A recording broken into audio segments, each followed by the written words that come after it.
sexualities, ages, races, and ethnicities, histories, and bodies here.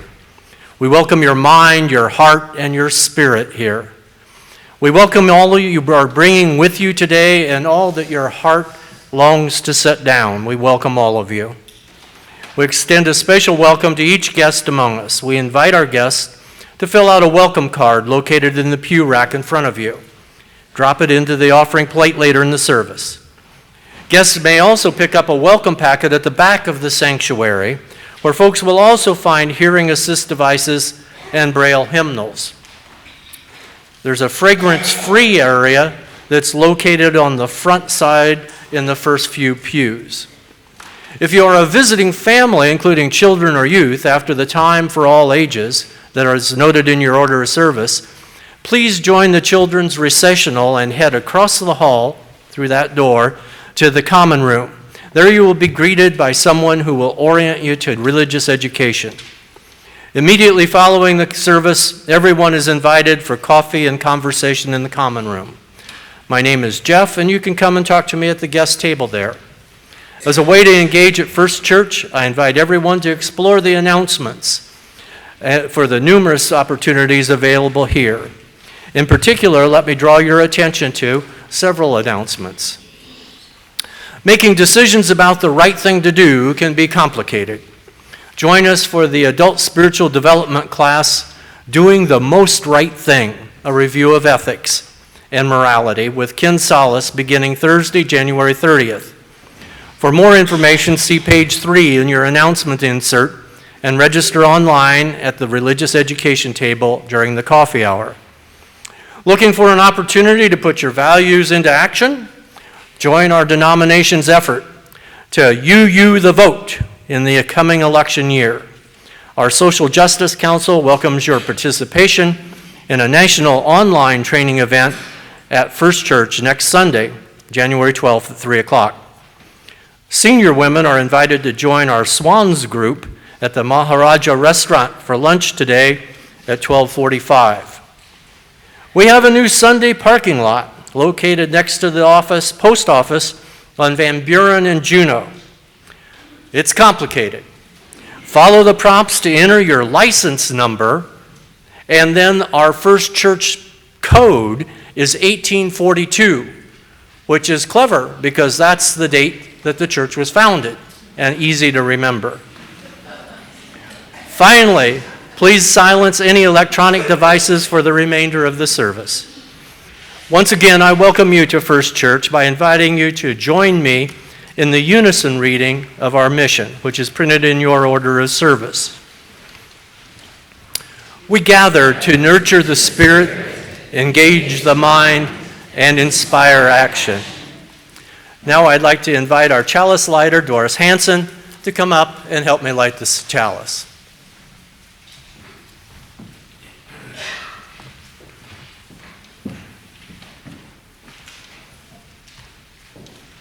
Happy New Year, everyone. Happy New Year. It's good to be together today. These opening words are called Let Us Be Real by Scott Taylor. You can remove it now, that mask handed to you by the world. You can stop repeating, I'm fine, I'm fine, when all your heart wants to say is, I hurt. You can forget those hoops, let someone else jump through them for a change. Here, the striving can stop, the pretending can be put away. Here, just for a moment, let us be real.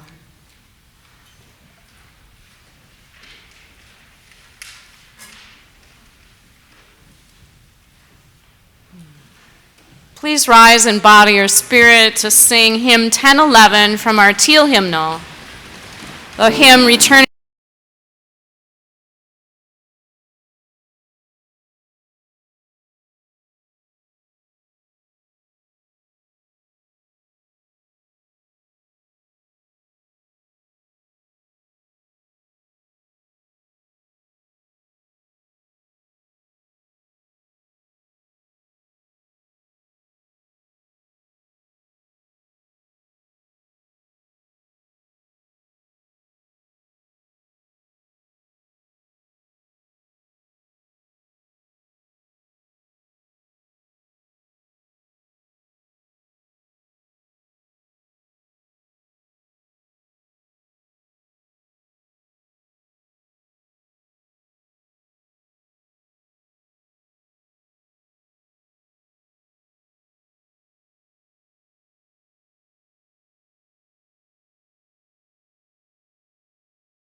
The story I have for you today is called The Empty Pot by Demi.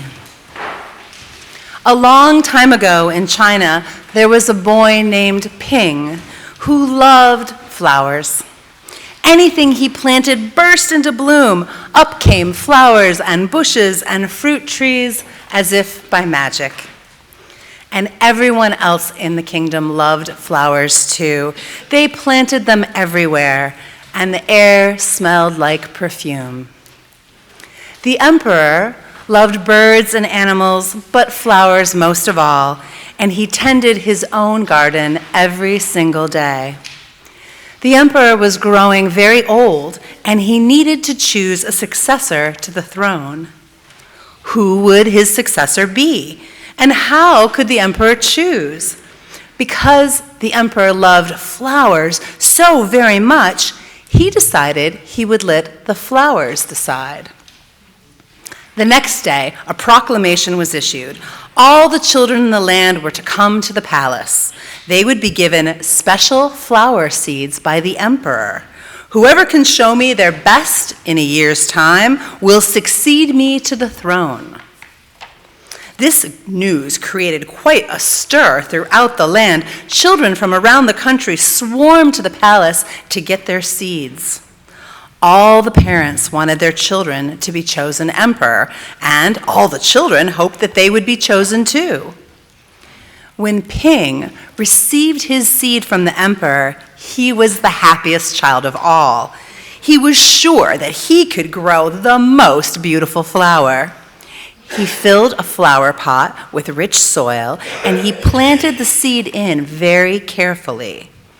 He watered it every day. He couldn't wait to see that seed sprout and grow and blossom. Day after day passed, but nothing grew in his pot. Ping was very worried. He put new soil in a bigger pot, and he carefully transferred the seed into the soil. Another 2 months passed. Still, nothing happened. By and by, a whole year passed. Spring came, and all the children put on their best clothes to go see the emperor, and they rushed to the palace with their beautiful flowers, eagerly hoping to be chosen. Ping was ashamed of his empty pot. He thought the other children would laugh at him because he couldn't get a flower to grow. His friend ran by, holding a big plant, and said, "Ping, you're not really going to go to the emperor with that empty pot, are you? Couldn't you create a flower like mine?" "Well, I've grown lots of flowers. One's bigger than that," said Ping, "but this seed, it wouldn't grow." Ping's father overheard this and said, "You did your best. You did what you said you would do to try and grow the seed. Your best is good enough to present to the emperor." So, holding the empty pot in his hand, Ping went straight away to the palace. The emperor was there looking over all the flowers slowly, one by one. How beautiful they all were. But the emperor was frowning and didn't say a word. Finally, he came to Ping. Ping hung his head in shame, expecting to be punished. The emperor said, "Why did you bring me an empty pot?" Ping started to cry and explained, "I planted the seed you gave me and I watered it every day, but it didn't sprout. I put it in a better pot with better soil, but still it didn't sprout. I tended it all year long, but nothing grew. So today I had to bring you an empty pot without a flower. It was the best I could do." When the emperor heard these words, a smile slowly spread across his face, and he put his arm around Ping, and he exclaimed to one and all, "I have found him! I have found the one person worthy of being the emperor. Where you all got your seeds, I do not know, for the seeds that I gave you were cooked, so they were impossible for you to grow them." Ping was the only child who was honest and who shown the integrity needed to care for something and ask for nothing in return. Only Ping did what he said he would do. I admire Ping's great courage to appear before me with the empty truth. And now I reward him with my entire kingdom and make him emperor of all the land. The end. Please rise in body or in spirit for our next hymn. One More Step, number 168 in your gray hymnal. After the first verse, religious education participants will follow me to the common room.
As we enter into a time of spoken meditation, followed by silence, followed by the seated singing of Spirit of Life, I'd invite you to find your body in the pew or the chair.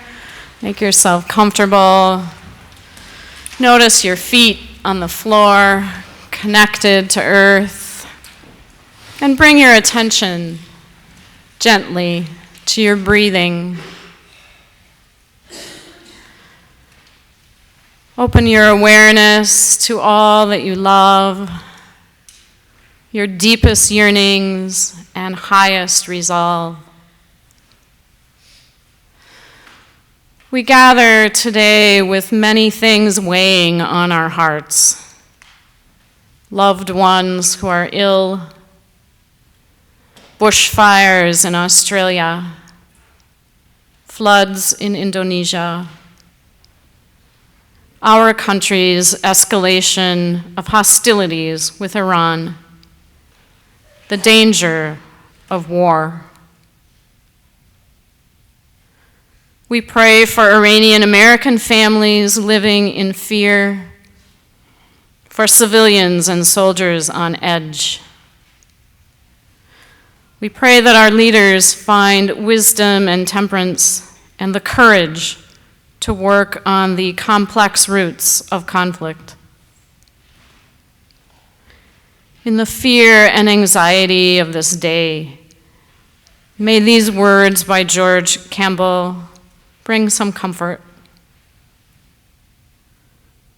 I hold the splendid daylight in my hands. Thank you, life.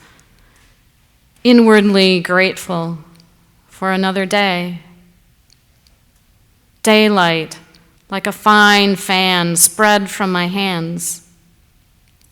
Daylight, like a scarlet poinsettia. Daylight, like yellow cassia flowers.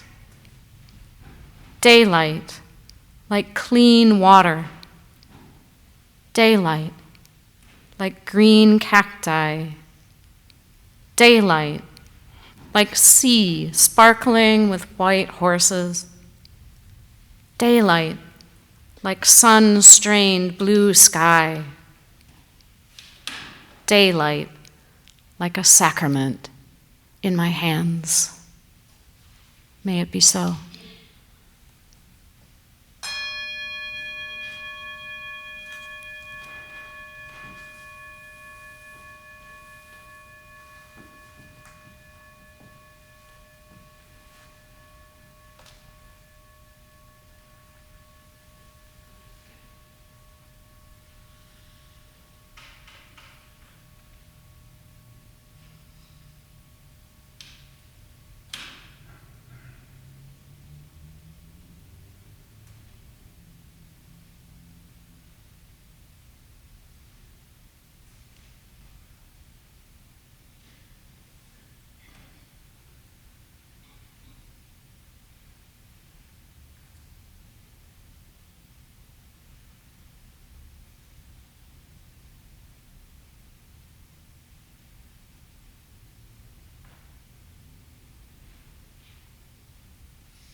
On July 20th, 1981, I took my last drink. My first day sober was the following day, July 21st, 1981. There was an early stage of my drinking when I was capable of doing anything, no matter how illegal or vile. I ran a stripper bar, I sold drugs, I was a thief. I abused every person who cared about me.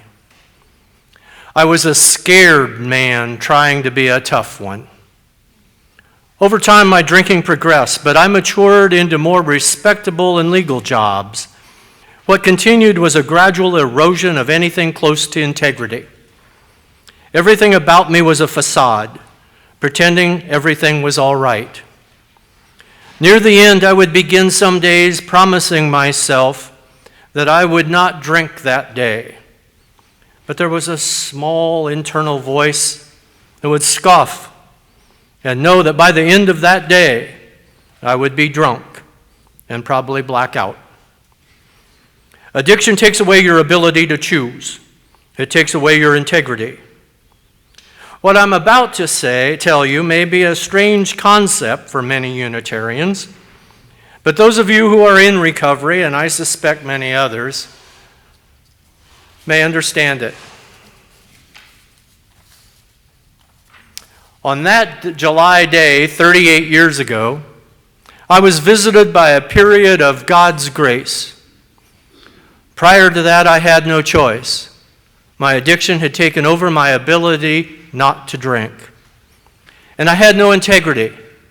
I was so desperate that in that moment, I would do anything to not continue to feel the way I did. By the end of that day, I knew I would either kill myself or make a change. It was then that I was visited by a period of the grace of God. I did not deserve it. I had certainly not earned it. I also can't explain its mystery. But internally, I knew I had to take advantage of it. I had to ask for help. Here I found that God's grace does not absolve you from taking action. My last drinking, I woke up in bed soaked with the beer that I had spilled all over me in the bed. I stumbled into the bathroom and opened a phone book to the number of Alcoholics Anonymous because I knew that I would have blacked out any memory of that misery when I woke. When I got up the next day, I was too miserable to shave, but I tore out that page and later called the number. It may have been the worst AA call in history. I cannot quit drinking by myself. Can you help me? I said. Well, you're going to have to go to treatment, honey, the person on the hotline said, and she hung up.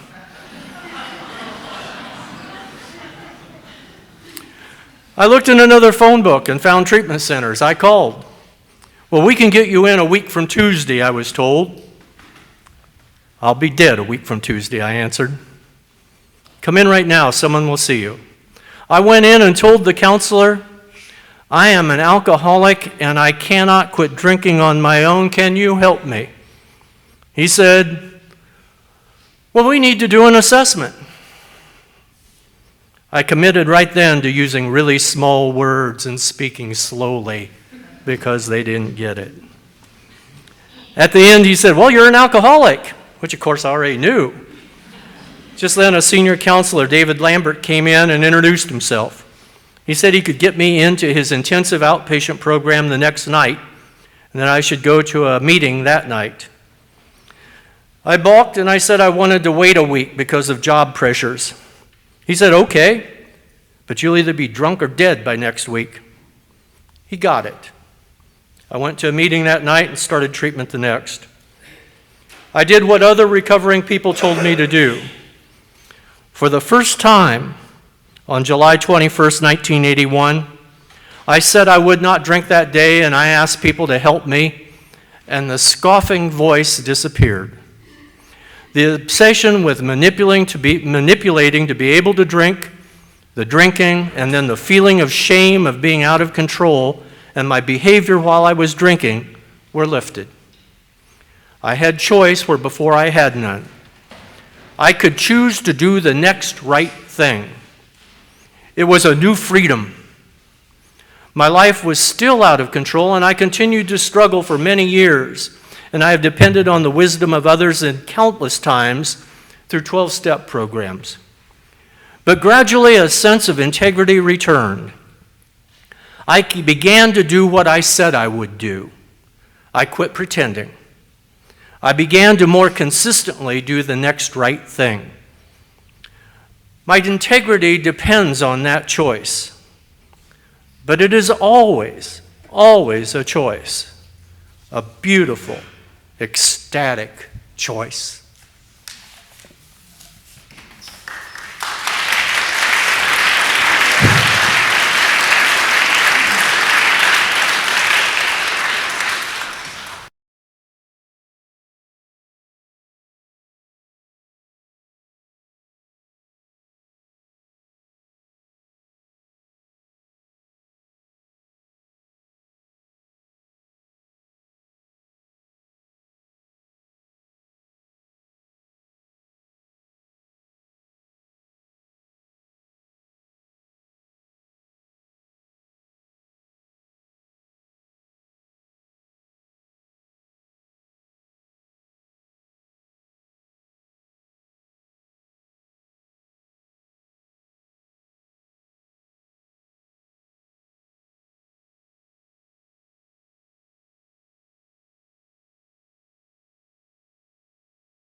We hold the splendid daylight in our hands, each and every one of us. What to do with this unearned gift? How shall we spend the light in this brand new day, brand new year, brand new decade? So much pressure at the beginning of a new year to live up to our very own high expectations. So much pressure to find and do the next right thing. The year is so new, and so much is at stake. Yet every day we awake, we get to try again to live lives of integrity. Integrity doesn't happen all at once. It takes practice. It's a choice. A sometimes difficult, sometimes ecstatic choice. We can't have integrity unless we practice living it. And we're not always going to achieve it. What is integrity? The quality of being honest and having strong moral convictions. The practice of bringing your words and your behavior into congruence. Doing what you say you're going to do. Acting consistently on your beliefs and values. So-Young Kang, a young global leader of the World Economic Forum, wrote an article for Huffington Post called The True Meaning of Integrity. She wrote, "Integrity stems from the Latin word integer, which means whole and complete. Integrity requires an inner sense of wholeness and consistency of character.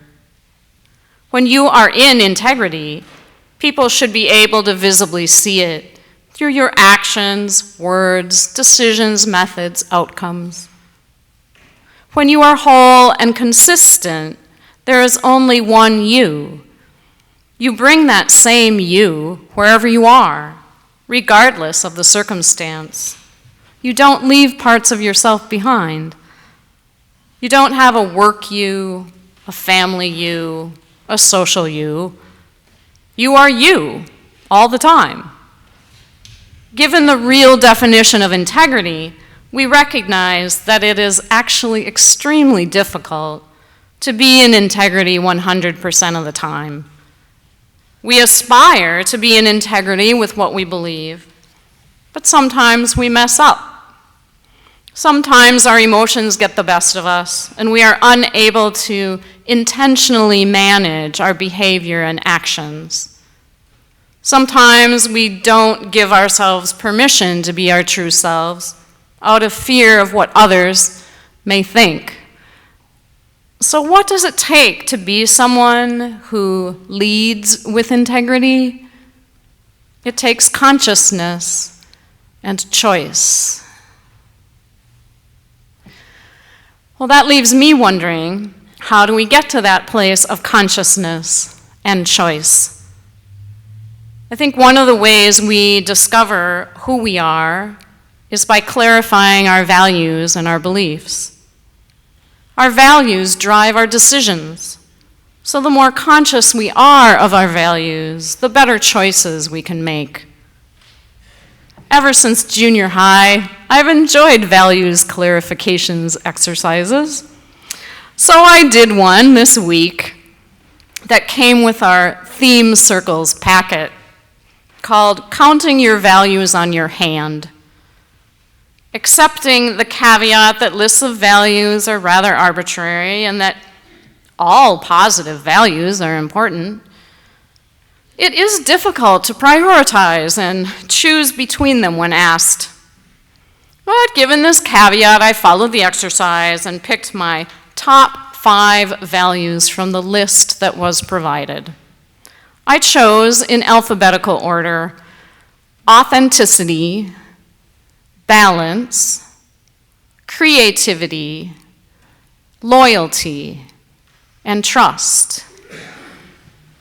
Then I gave the exercise to my best friend and asked him to choose which top 5 values on the list he saw in me that I was acting on in my life. My friend chose for me compassion, creativity, excellence, financial stability, and self-care. Obviously, I talked to him way too much about money.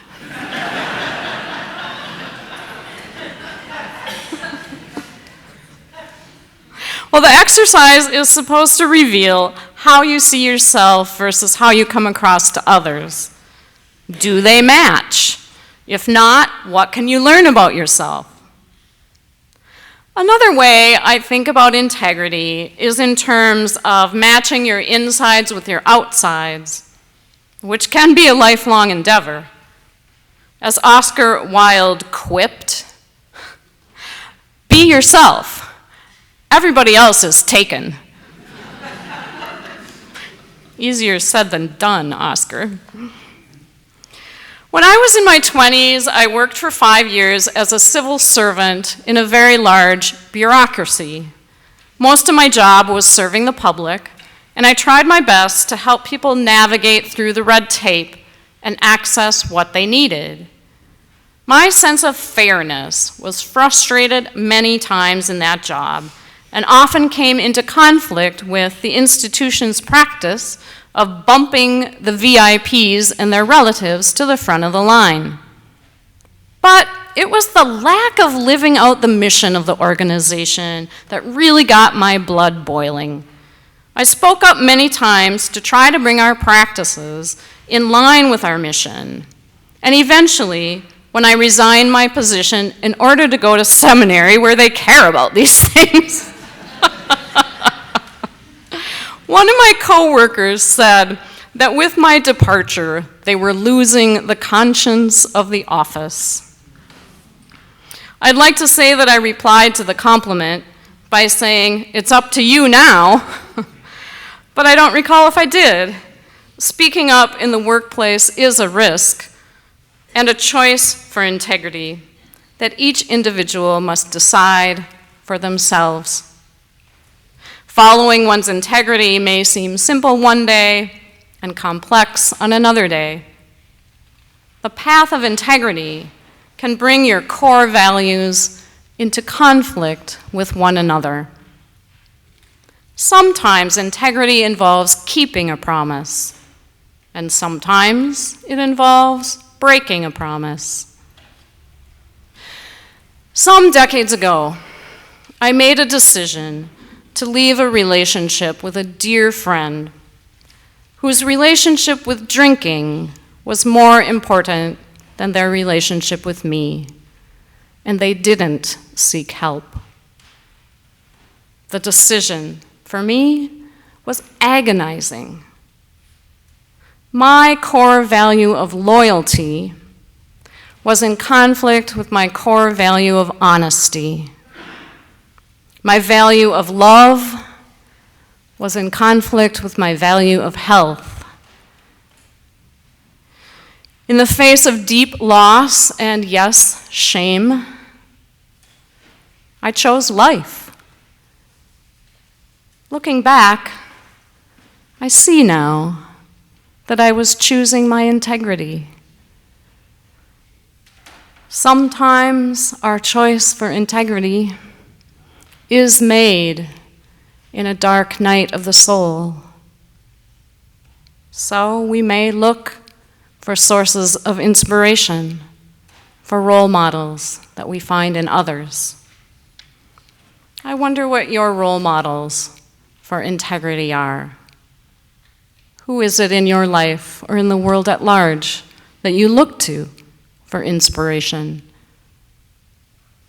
When I think of national leaders who are examples of living integrity, I think of former President Jimmy Carter, who at the age of 95 continues to teach Bible study at his church and help to build houses for Habitat for Humanity. I think of Representative John Lewis, the 79-year-old civil rights icon and longtime Georgia congressman, who recently revealed he has stage 4 pancreatic cancer. He plans to undergo treatment and remain in office and miss as few votes as possible.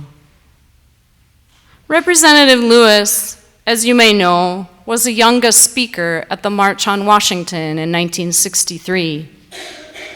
He was arrested over 40 times in the fight for civil rights, surviving many violent attacks, including a vicious beating during the march across the Edmund Pettus Bridge in Selma in 1965.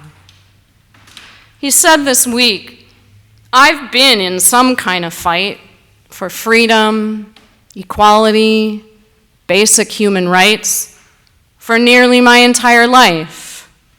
I am ready for the fight. I will go through the treatment and face the day, each day, like it is a new day. I will continue to be hopeful and optimistic.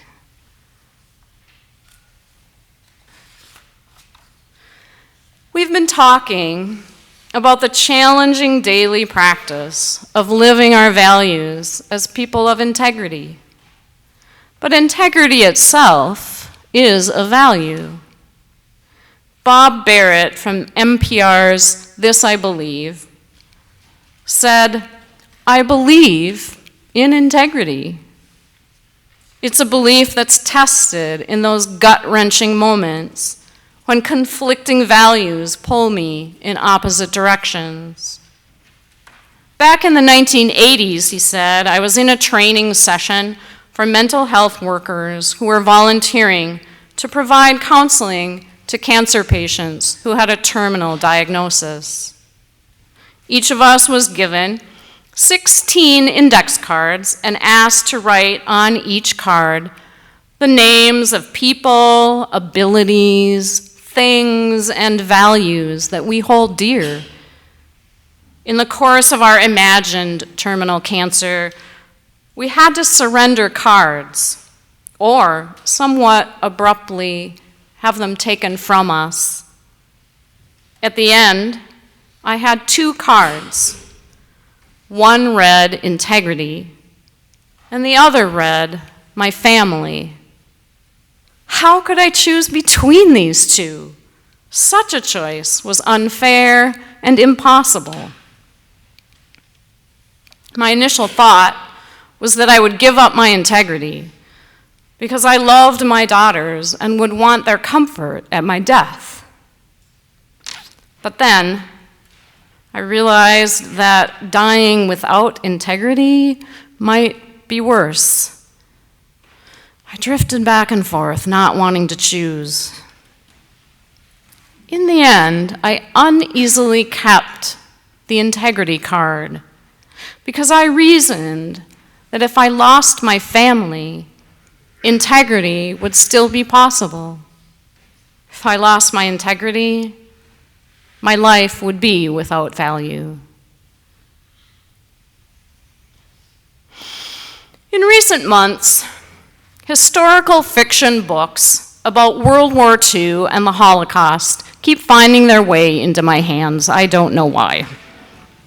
I read them. Last week, I finished reading Alice Hoffman's novel, The World That We Knew, set in France during the occupation. It's a story of both Jewish and Gentile families and the choices they make to deal with the Nazi regime. The book jacket reads, "In Berlin, at the time when the world changed forever, a Jewish mother, Hani Cohn, knows she has to send her 12-year-old daughter away in order to save her life.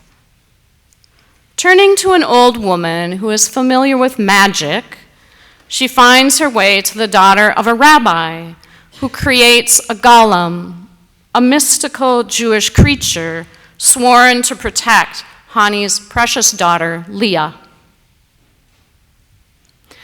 I noticed reading this book that throughout the story, the character of the golem helps the reader reflect on what it means to be human during a time of terrible cruelty. The golem is not human, but looks like a woman and gradually learns to act like one as she protects Leah on their journey of survival. The division between non-human and human characteristics as they battle inside the golem's breast rests on the ability to notice beauty and to feel emotions. The dividing line is the capacity to love someone specific, and to act on that love, even at the risk of great sacrifice. I wonder if you had 2 index cards left in your hands at the end of your life, which of your core values would you relinquish, and which would you keep? If we were living in a time of war and great cruelty, as we are, what values and behavior would keep our humanity intact? Krista Tippett wrote in her book, Speaking of Faith, "As a journalist, I'm deeply aware of how strangely tricky it is to make goodness seem relevant. As perpetually horrified as we are of terror and brutality and war, we are riveted by them and let them define our take on reality. Violent images seem altogether more solid and substantial, more decisive and telling somehow than kindness, goodness, and lived peace. It is easy to bow down before these violent images and give in to the despair that they preach. But if I've learned anything," she continues, "it is that goodness prevails not in the absence of reasons to despair, but in spite of them. If we wait for clean heroes and clear choices and evidence on our side to act, we will wait forever. My radio conversations teach me that people who bring light into the world wrench it out of darkness and contend openly with darkness all of their days." The environmentalist and Nobel Peace Prize laureate Wangari Maathai was credited with the astonishing accomplishment of planting 30 million trees in Kenya as founder of the Greenbelt movement. But she fought governments and industrialists and a bitter ex-husband in the process. She became a political figure in a new Kenyan administration that was to reverse a history of corruption, only to become mired in corruption scandals of its own. Wangari Maathai's grace and wisdom were won through all of this, not despite it. Mother Teresa, Mahatma Gandhi, Martin Luther King Jr., Dorothy Day, none of them were simple, unsullied heroes in a storybook. They were flawed human beings who wrestled with demons in themselves as well as the world outside. The spiritual geniuses of the ages and of the everyday don't let despair have the last word. Nor do they close their eyes to the pictures of despair or deny the enormity of its facts. They say, yes, and they wake up the next day, and the day after that, to act and live accordingly. So I wonder, who is your inspiration for living a life of integrity? Is it someone famous or someone close at hand? Perhaps someone sitting near you in this room. My guess is that you also inspire others with your integrity. Not every day, maybe not in every situation, but more and more through the days and the years as you practice. Today, as every day, we hold the splendid daylight in our hands. How shall we spend the light in this new day, this new year, this new decade? What choice shall we make for integrity?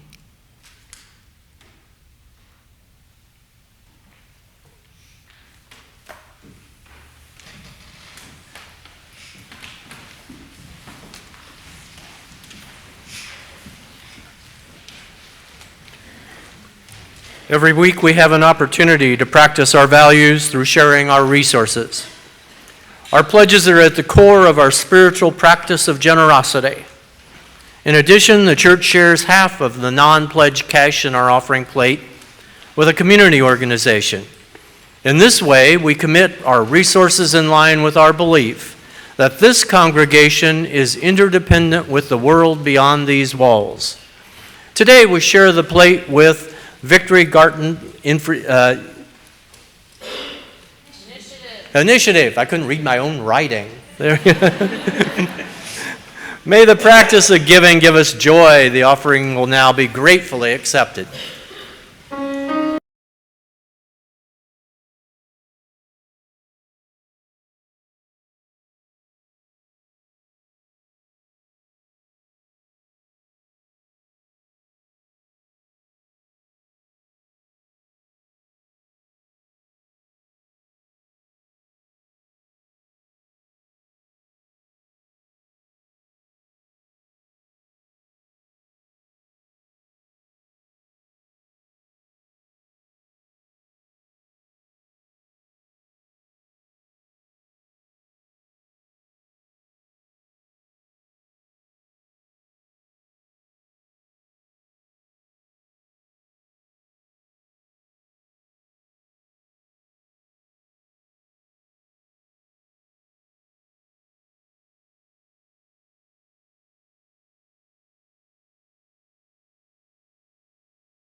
Thank you. Please come back and sing here again.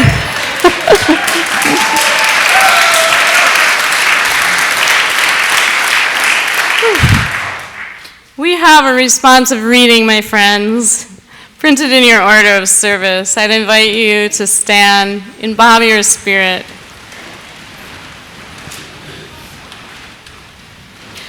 This reading is by Robert T. Weston. I'll begin. A year is gone, it matters not when it began, for it has ended now.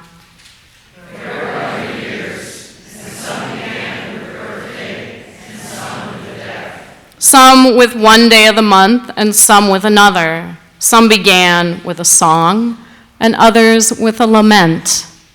But today has started another year, whatever the month or season, it is what lies before me. There will be decisions and tasks. There will be drudgery, achievement, and defeat. There will be joy and grief, all the raw stuff of experience, waiting for me to shape, to fashion as I will, and it will never become just what I planned. However it may appear to others, I can turn it to knowledge and wisdom or folly. If it be hard, I can make of it strength. It may become bone, sinew, and steel, or ashes and waste. Someone might say, it all depends on what you're doing, but what I make of it depends on me.